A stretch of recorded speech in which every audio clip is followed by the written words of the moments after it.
you know, in the Western educational system that we have now, you know, the whole idea of presenting an African view on human origins is usually avoided by the suggestion that ancient African views of human origins are mythological, legendary, folklore, and things of that nature. But when we really examine the culture that was established in ancient Egypt, we can see that this was more than legend, this was more than mythology. This was really an attempt to, when you're talking about what we know as, what we are commonly referred to as the Star of David. Well, really in ancient Egypt, this was called the Star of Creation. And when you're looking at this star, what the Israelites call the Star of David, you know, you're really talking about two inverted pyramids. And really the idea that this star represents is a principle that as above, so below. As in the heavens, so it is as well on earth. And when we're looking at the layout, when we're looking at the construction, when we're looking at the principles of how life was lived in ancient Egypt or ancient Kemetic, you know, this is a central philosophy that comes clear. All right. So for us to really go to Egypt and have clarity while we're there, it's kind of important that we kind of translate certain ideas, because really even our whole vocabulary that we use to even refer to Egypt, it distorts our ability to really fully recognize that which we're seeing. Most of the vocabulary that we use in reference to Egypt is a vocabulary that we have inherited from the Greeks. In the documentary, it talked about the invasions that took place in Egypt. You know, the last people to invade Egypt were the Arabs, who came there in 640. And so when we go to Egypt next month, you know, to a large degree, we're going to be seeing a large Arab presence, and they've been in Egypt from this particular date, 640 AD. All right, but before the Arabs predominated Egypt, you had the Romans. The Romans came and predominated Egypt from 430 BC, and before the Romans, we had the Greeks, and the Greeks came as early with Alexander the so-called Great in 332 BC. And before the Greeks, you had the Persians. You know, some Eurasians that had invaded around 525, I believe, BC. All right, and so this really marks the end of African predominance in this particular region. The predominance of Africans in this region ended around the invasion of the Persians. And so from 525 BC up into today, Egypt has not really been run by Africans. But it's important that we recognize the things that do apply.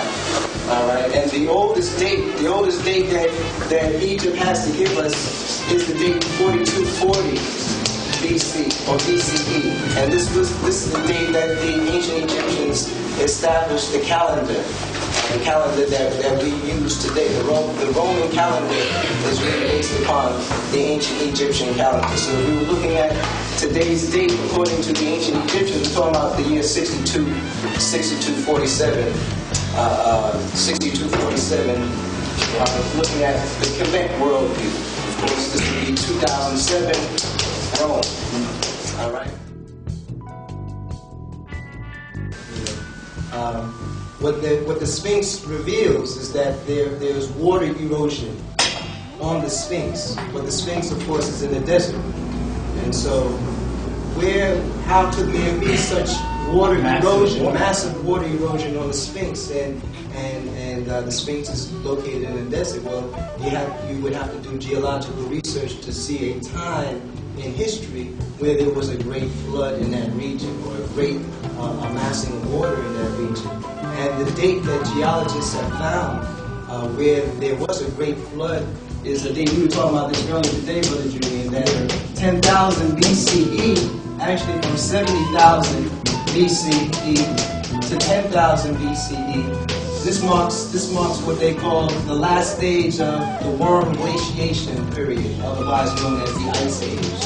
And so there was a 60,000-year period, you know, as even the documentary showed, where the axis of the Earth shifts and tilts from time to time.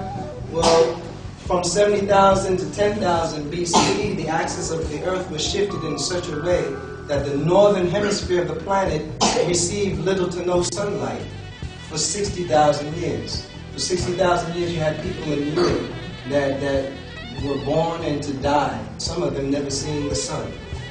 All right, and so for this 60,000 year period, beyond its impact on human identity, but just on the geology of Europe, you had glaciers. You had glaciers that were created that formed the size of skyscrapers.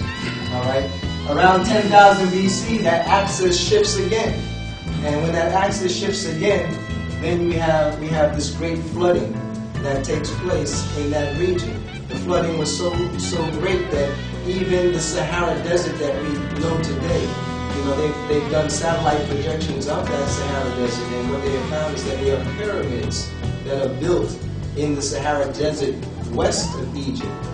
Is that west of Egypt, and that they also found riverbeds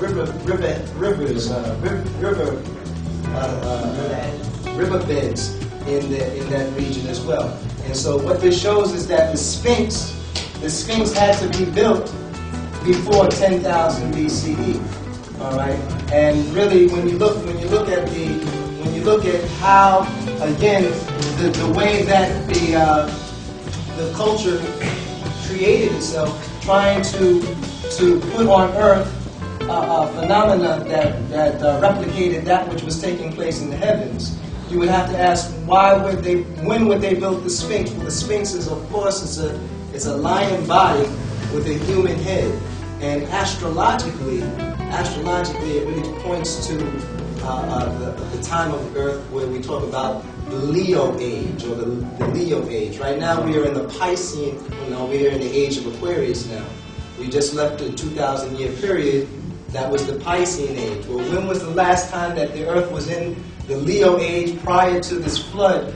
We're really talking about somewhere around 24,000 BC. So this is often, or some of the newer research is suggesting that that's actually the date that the Sphinx was built, around 24,000 BCE, which would really push the dates back on the founding and the origination of that Kemetic or Egyptian culture to 24,000 BC.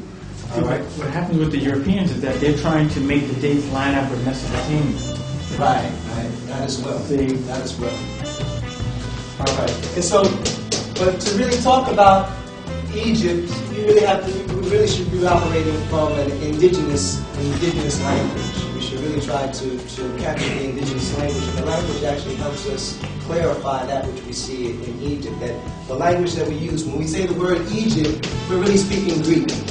That the Greeks really named Egypt, and the Greeks really named the language or retranslated the language to what we commonly refer to the language. What do we call the language of Egypt today? The written language, you know it. It is called. It's called hieroglyph, right? Right. It's called hieroglyph. And the Greeks were not as racist as other Europeans. Actually, the Greeks, they showed great honor to the people of Kemet. This is coming from Randall Robinson's book, The Dead. Here he quotes the Greek historian Herodotus, and Herodotus was to write that they told me that the Egyptians first brought into use the names of the 12 gods which the Greeks took over from them, and were the first to assign altars and images and temples to the gods, and to carve figures of stones. And so the Greeks, Herodotus, Plato, Socrates, they really honored and really worshipped the Egyptians as the gods and goddesses of the planet. It's really not until the 19th century, until a later period in European history, where they tried to fabricate and rewrite much of the history, that this new perspective of Egypt being other than an African culture, African civilization, has manifested.